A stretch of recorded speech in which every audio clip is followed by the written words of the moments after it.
Again students.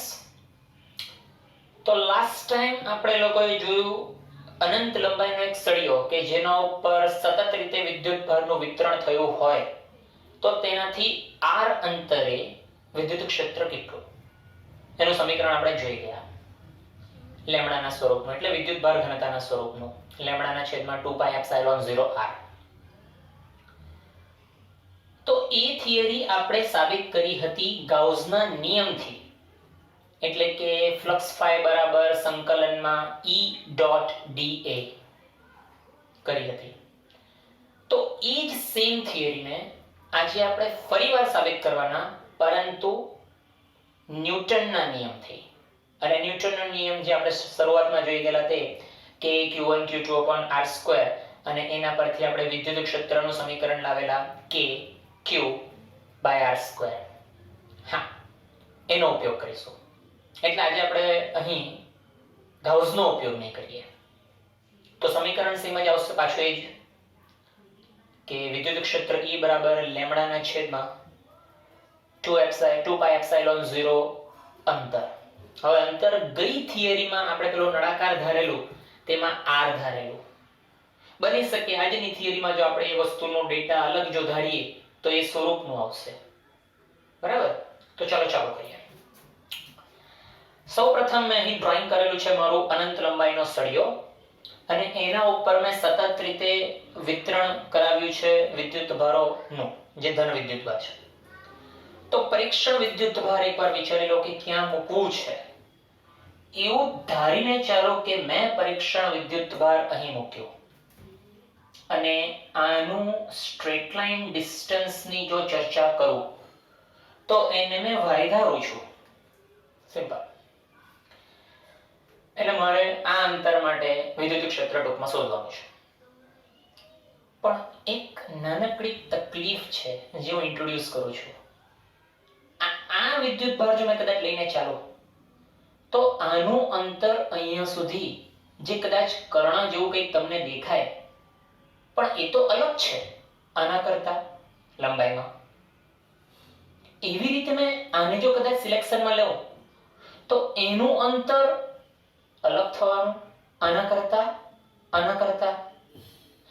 સો પ્રોગ્રેસિવલી મેં આખા સળિયા પર કોઈ પણ વિદ્યુત ભાર લઈ લઉં તો એ દરેકે દરેક વિદ્યુત ભારનું આ પરીક્ષણ વિદ્યુત ભારથી અંતર અલગ.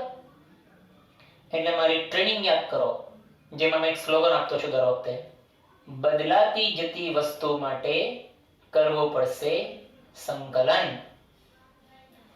બદલાતી જતી વસ્તુ માટે કરવું પડશે સંકલન. અને સંકલન કરાવવા માટે પ્રથમ વિચારવું પડશે વિકલિત સ્વરૂપ. હા, એટલે મેં અહીં સંકલન કરાવવા સૂક્ષ્મ ખંડોનો ઉપયોગ કરીશ. એટલે અહીં મેં ધારી લઉં છું આ નાનો સૂક્ષ્મ ખંડ જેની અંદર ઘેરાયેલો મારો સૂક્ષ્મ વિદ્યુત ભાર dq અને આની લેન્થ જો મેં આને x ડાયરેક્શનમાં મૂકેલી છે તો આની લેન્થ dx.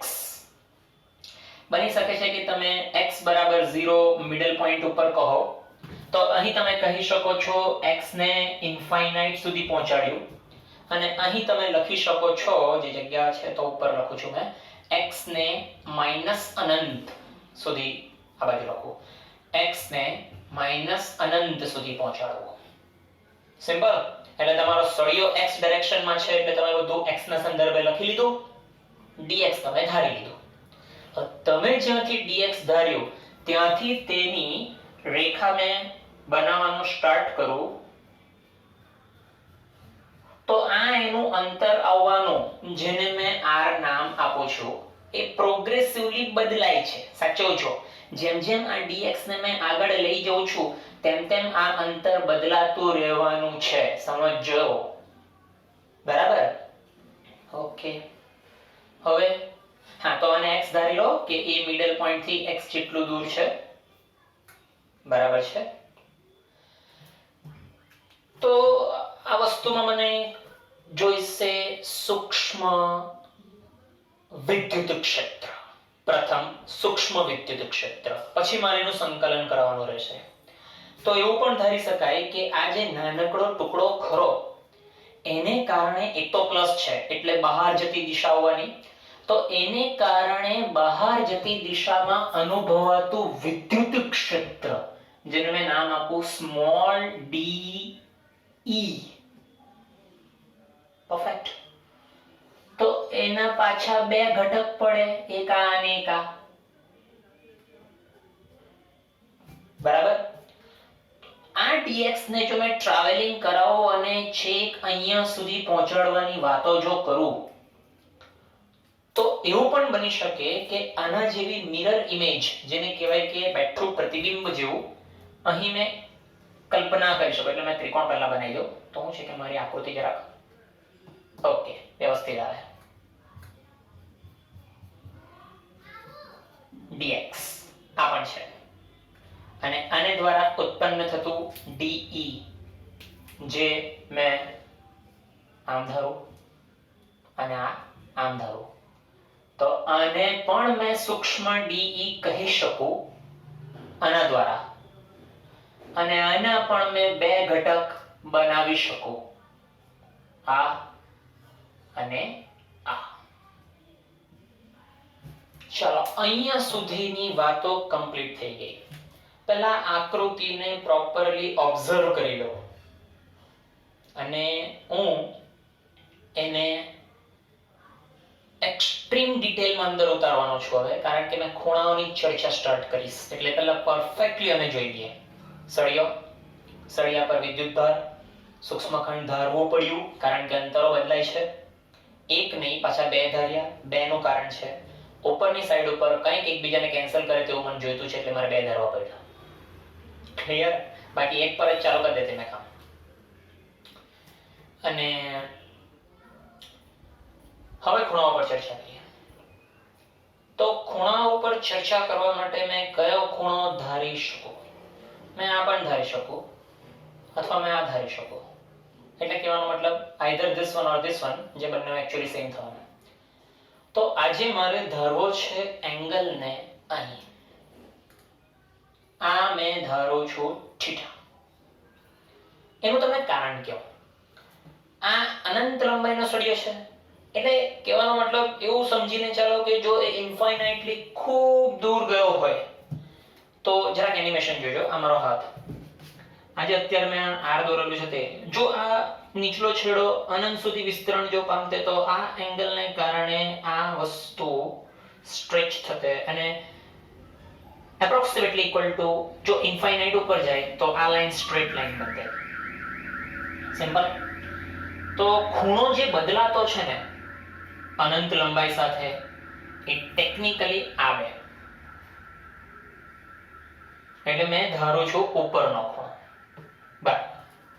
જેવો તમે ઉપરનો ખૂણો ધારી લીધો એટલે સ્વાભાવિક છે કે આ તરફનું બી બધું જ એવું જ કંઈક થવાનું, એટલે થીટા એને પણ ધારવાના. થીટા જેવું ધારી લીધું એટલે તમે જોઈ શકો છો કે અભિકોણની જોડથી આ થીટા અભિકોણ અને આ પણ થીટા. આ ક્લિયર? તો પાસેની બાજુ જે બંને છે એ એના cos ઘટક થવાના, એટલે બંનેનું નેમ થવાનું de. એક મિનિટ, પેલું મિક્સ નહીં થાય એટલે જરા બોલ પેન મોકલો. અને એક જ લખું છું બંને માટે same name, de cos theta. Actually બે છે પણ એક જ લખું છું. તેવી જ રીતે આ અને આ sin ઘટક થવાના, તો આનું નામ પડશે de sin થીટા અને આનું નામ છે એવું જ de sin થીટા. તો આકૃતિની સીમિત પરિસ્થિતિ ઉપરથી જોઈ શકાય કે de sin થીટા અહીં એકબીજાને કેન્સલ કરે છે. બીજો મેં અહીંયાથી ગુજરાતી વર્ણન નથી લખ્યું, એ તમારે કમ્પ્લીટ કરવાનું. કેવી રીતે તે કહી દઉં. આકૃતિમાં દર્શાવ્યા અનુસાર સૂક્ષ્મ dx ખંડ ધારી લેવામાં આવે, જેના પર રહેલો વિદ્યુતભાર dq ધારીશું, તેના દ્વારા ઉત્પન્ન થતું વિદ્યુત ક્ષેત્ર de જે છે તેના બે ઘટકો પડશે. આ રીતના વાત ચાલુ કરી દેવાની. એટલે કામની વસ્તુ મેં ખાલી રીતે લખતો છું, બધું ગુજરાતી વર્ણન મેં લખતો નથી, તમારે લખવાનું છે. અહીં આકૃતિ પરથી જોઈ શકાય કે ડી sin થીટા ઘટકો એકબીજાને નાબૂદ કરે છે.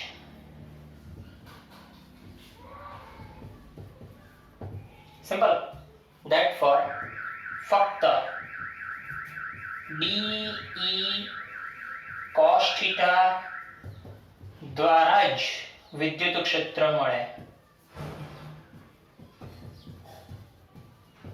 કન્ફર્મ થઈ ગયું વિદ્યુત ક્ષેત્ર કોના દ્વારા મળવાનું? Only because of this D cos. તો ચાલો, ધેટ ફોર કુલ વિદ્યુત ક્ષેત્ર જે સંકલનથી મળશે ડી cos થીટા. પરફેક્ટ. તો આટલું કામ થયું એટલે હવે આની ડિટેલમાં જઈએ. તો ડીઈ ને કદાચ આપણે લખી શકતે સૂક્ષ્મ, એટલે સૂક્ષ્મના માટે ડીઈ ઇઝ ઇક્વલ ટુ કે ક્યુ અપોન આર સ્ક્વેર માં ક્યુ ઇઝ ઇક્વલ ટુ નાનો વિદ્યુત ભાર ડીક્યુ થાય. ચાલો કરીએ. E is equal to integration કે dq by r square cos theta. બરાબર. હવે r square જે આવે છે જે ઓલરેડી દર વખતે બદલાય છે, એટલે આપણે એને રૂપાંતરણ સ્વરૂપ આપવું છે. તો પાયથાગોરસ ઉપર આવી જઈએ. જૂની થિયરીઓ કોઈ વાર કરેલી છે, તેના ઉપરથી યાદ આવતું હશે એવું બધું. x સ્ક્વેર વત્તા y સ્ક્વેર આપણે લીધેલું પાયથાગોરસ છે ને યાદ? હા. તો અહીં એની કિંમત મૂકીએ. ઇન્ટિગ્રેશન કે dq x સ્ક્વેર વત્તા y સ્ક્વેર cos theta. કશું નથી કર્યું, રિપ્લેસમેન્ટ ખાલી કર્યું. હવે ઘણા બધા બહુ એક્ટિવ માઇન્ડેડ જે હશે ને, એ લોકો ફટાફટ મગજમાં ચાલુ કરી દેતા હશે. હવે સર છે ને cos લેશે, હવે સર cos લેશે, આકૃતિમાં cos વાળું લખશે. ના ના ના ના ના, થીટા ચેન્જિંગ છે ભાઈ. એટલે અહીંયા મારાથી નહીં લખાય x ના છેદમાં y, તકલીફ પડશે. હા સોરી, x ના છેદમાં r અથવા y ના છેદમાં r, પાસેની બાજુ છેદમાં કર્ણ, એવું કંઈક. બરાબર નથી લખવું એમ કેવું. cos ને cos જ રહેવા દો છો. તો સંકલન કેવી રીતે કરીએ? બીજું, આ તો dq સ્વરૂપ છે. સાપેક્ષ તો d, વિકલિત સ્વરૂપ dq નહીં ચાલે. એ તો ખબર જ નથી કેટલો છે. તો એને રિપ્લેસ કરીએ પહેલા, એટલે કે રેખીય ઘનતા.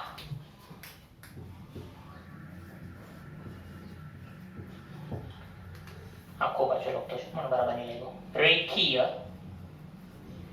ઘનતા, જેના માટે લેમ્ડા સિમ્બોલ હતો કે એકમ લંબાઈ દીઠ વિદ્યુત ભાર.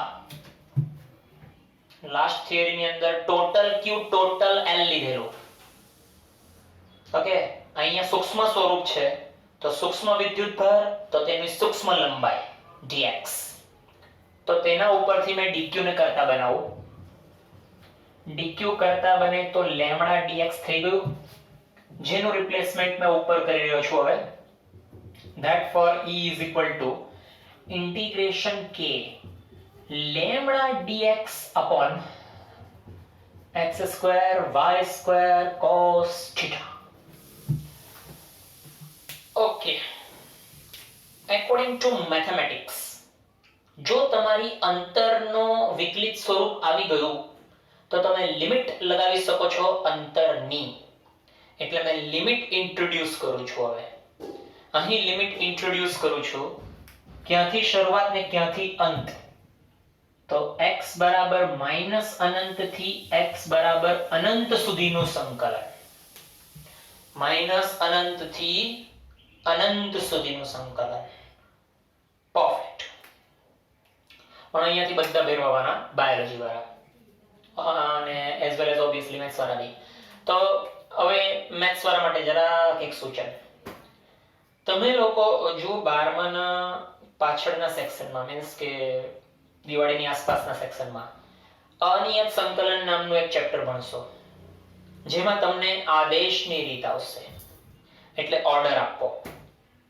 ફૂલ ડિટેલ મેથ્સમાં ભણીશું, એ તો સવાલ વગરની વાત છે ને.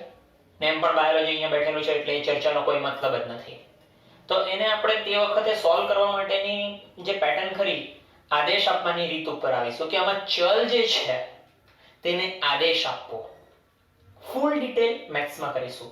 છોડો, અત્યારે ખાલી અહીંયા જોયા કરો. તો ચલ કોણ છે? બદલાય તે ચલ કહેવાય. આ dx એકચ્યુઅલી ટ્રાવેલિંગ કરવાનું ને, તો આપણો x બદલાયા કરવાનો. y તો અચળ, બિંદુ અચળ, એટલે y નથી બદલાતો. તો આદેશની રીતનો આદેશ આપું છું. આદેશ મેં x ને કહું છું tan θ. ઓર્ડર આપી દીધો એટલે મેં એક ચલને બીજા ચલમાં રૂપાંતરણ કરું છું, અને આદેશની રીત કહેવાય. બરાબર? તો x ને મેં કન્વર્ટ કરું છું થીટામાં, કારણ કે અહીં થીટા મારો પ્રોબ્લેમ છે.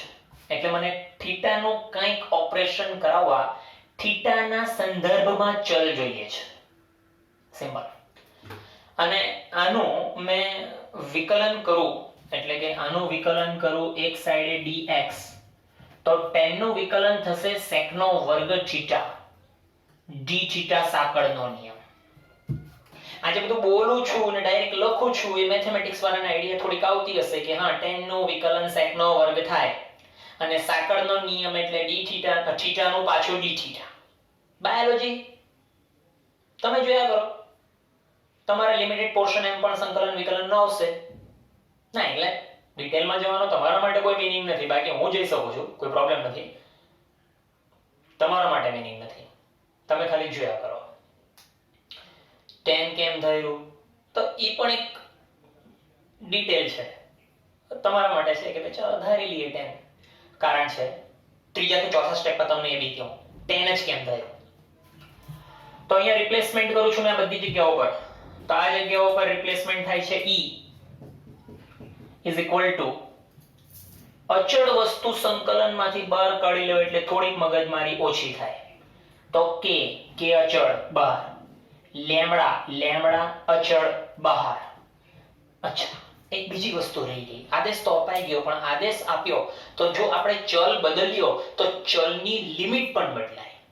એટલે અહીં લિમિટ માટે લખો, જો x tends to -infinity તો theta tends to π/2 માઈનસમાં. કેવી રીતે લખું તે જોજો. અહીંયા મેં -π/2 જો મૂકું, -infinity, તો આ -infinity જવાબ ક્યારે બને? tan 90 નો જવાબ અનંત છે, પણ OLSTC માં નીચે π/2 માઈનસ, તો તે જગ્યા ઉપર -infinity આન્સર બનાવે. એટલે જો x ને તમે અનંતને ફોલો કરાવશો માઈનસ તરફ, માઈનસ ને, તો થીટા જે છે તે -π/2 ને ફોલો કરશે. સિમિલરલી x જો અનંત છે તો થીટા π/2 છે. લિમિટ બદલવી પડે. તમે ચલ બદલો છો તો તમારે લિમિટ બદલવી જ પડશે 100%. બરાબર ને? એટલે લિમિટ પણ મેં ચેન્જ કરી. તો સંકલનમાં હવે નવી લિમિટો સાથે -π/2 થી π/2. આ મેથ્સ વર્ક છે એટલે થોડુંક ટફ પડશે. વિડિયોને 2-3 વાર જોજો, પછી બીજી એક ક્વેશ્ચન થાય એને કાગળમાં લખીને ડાયરેક્ટ મને પૂછજો. -π/2 થી π/2. તો આમાં dx બચેલો હતો, તો dx આપણે આ લાવ્યા કે sec નો વર્ગ થીટા d θ, બાજુમાં cos છે. બરાબર? છેદની વાત કરું, છેદમાં મેં x ધારેલો. અચ્છા, હવે જો એક બીજી વાત થઈ ગઈ. અહીંયા y છે, તો મેં જો x ની કિંમત આ મૂકું તો મને એવું લાગે કે યાર y નું શું કરું? એટલે મેં છે ને અહીં y એડ કરું છું. જે વિકલનમાંથી અચળ બહાર નીકળશે એટલે એનો મતલબ કે અહીં એક્સ્ટ્રા એડ થઈ જશે. સો એડિશનલી y એડ એટલા માટે કરવું પડ્યું કે મને એકચ્યુઅલી છેદ જે છે તેમાં y કોમન નીકળે એવું ઓપરેશન કરવું છે. તો સર પહેલેથી તમે નહીં મૂક્યું, પાછળથી બ્લુ કલરથી મૂકવું પડ્યું. હા, એ જ મેથ્સ છે. આદેશની રીતમાં આ જ એક વસ્તુ છે કે આગળ સહગુણક તમારે કેટલો મૂકવો એ જોઈ સમજીને કામ કરવું પડે. કઈ દર વખતે પ્રીફિક્સ નથી હોતું કે આજ મૂક્યું કે તે જ મૂક્યું. એ તો ભાઈ રકમ જુઓ, ક્વેશ્ચન જુઓ, શું પૂછે છે તે પ્રમાણે એડ કરાવો. સિમ્પલ. બાકી ગોખે નું કહેવાય યાર, એ તો સિમ્પલ છે. તો મેં અહીં x ધાર્યું હતું જે પ્રમાણેનું તેનો વર્ગ થવાનો, એટલે કે y² tan સ્ક્વેર થીટા બરાબર વત્તા y² છે જ, છેદ બી પતી ગયું. ક્લિયર. હવે છેદમાંથી y² કોમન નીકળે અને ઉપર એક y છે, તો ડાયરેક્ટ સ્ટેપ નથી કરતો, બધાને નહીં સમજ પડશે ને, એટલે આ લિમિટ તો બેઠી લખી. તો અહીં y sec નો વર્ગ થીટા, cos ને આગળ લઈ લઈએ d થીટા, કારણ કે વિકલિત સ્વરૂપને આપણે ઓલવેઝ પાછળ લખીએ, તો એને પાછળ લઈ લીધું. કોમન કાઢ્યું y નો square tan square theta plus 1, common નીકળ્યું y². નેક્સ્ટ સ્ટેપ ની અંદર એક એક y ઉડી જવાનો. ચલો, ધેટફોર e = k લેમ્ડા સંકલન -π/2 થી π/2. છેદમાંથી એક y ઉડી જાય છે એટલે 1/y ખરો, અને તે અચળ તરીકે બહાર કાઢી શકાય, એટલે એને બહાર કાઢી મૂકીએ, y બહાર અચળ તરીકે. તો અંદર ઉપર જે બચેલું તે sec નો વર્ગ theta cos theta d theta છેદ. હવે બાયોલોજી અને મેથ્સ બંને જણા મેં તમને કીધેલું કે મેં એક્સપ્લેન કરા tan કેમ લીધું ધારવામાં. હવે તમે જુઓ અહીંયા નિત્યસમ જનરેટ થઈ ગયો. 1 + tan² બરાબર sec નો વર્ગ છે ને, તો એ sec નો વર્ગ ઓટોમેટિકલી ઉપરથી ઉડી જવાનો. હા, એટલે એકચ્યુઅલી મેથ્સ વાળા માટે તો છે ને 6 જેટલા કે પછી એનાથી થોડા એડિશનલ હશે તો પછી વેરિએશન બને, તો પણ 6 કે ની આસપાસ આદેશ છે, તો એ લોકો અલગ અલગ ટર્મ્સ એન્ડ કન્ડિશન પર અલગ અલગ આદેશ મૂકવા પડે રકમ જોઈને. તો મને દેખાઈ ગયું હતું કે નીચે પ્લસ સ્વરૂપ છે એટલે 1+ વાળું સમીકરણ સેટ થઈ શકે tan² વાળું, તો ધારી લીધું. પ્રેક્ટિસ થી આવશે, વાર લાગશે. તો 1 + tan² બની ગયું sec નો વર્ગ. sec નો વર્ગ થીટા પતી ગયું, એટલે એક એક sec ઉડી ગયું, બરાબર છે. k લેમ્ડા y ઇન્ટિગ્રેશન -π/2 થી π/2, ઉપર cos એક જ બચી ગયું થીટા d થીટા. હવે cos નું સંકલન પોઝિટિવ સાઇન, સંકલન વિકલનના સૂત્ર એકબીજામાં ક્લેશ થતા હશે, ખબર જ છે મને બી, તો પાછો એકવાર બોલી જાઓ. વિકલન માટે sin નો વિકલન cos નો વિકલન -sin, અને સંકલન માટે sin નું સંકલન -cos પણ cos નું sin, બરાબર, = k લેમ્ડા y, સંકલન થઈ ગયું sin, bracket complete, theta, upper limit lower limit π/2 -π/2, એટલે હવે મૂકીએ છે upper limit minus lower limit, અને હા k ને છૂટું કરીએ 1/4πε0 માં. 1/4πε0 લેમ્ડાના છેદમાં y અપર sin positive π/2 minus sin negative π/2. કિંમતો લખીએ OLSTC માંથી, તો OLSTC માંથી કિંમતો જે છે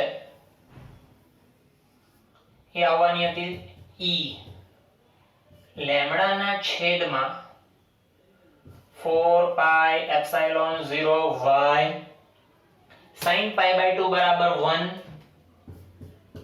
માઇનસ નું ચિહ્ન પણ sin -π/2 ઓલસ્ટ્રીઝમાં નીચે -1 એટલે આને પેલો મોટો કૌંસ આપી દો. ક્લિયર? તો પેલું માઇનસ માઇનસ પ્લસ થઈને 2 જે છેદમાં 4 સાથે કિંમત ઉડાવીને છેદમાં 2, તો આપણો ડિઝાયર આન્સર ઓર રિક્વાયર્ડ આન્સર આવી ગયો, જે છે 2πε0y. થિયરી મેં ચલાવેલી ત્યારે પેલો નળાકાર લીધેલો, તેમાં આપણે ત્રિજ્યા r લીધેલી, તો તેમાં છેદમાં આપણું r નું સ્વરૂપ આવેલું. આજના આ એક્ઝામ્પલમાં સર થિયરી છે કહી શકાય, પણ હા એ તો છે થિયરી જ એક પ્રકારની, પણ એક્ઝામ્પલમાં બી કહી શકાય.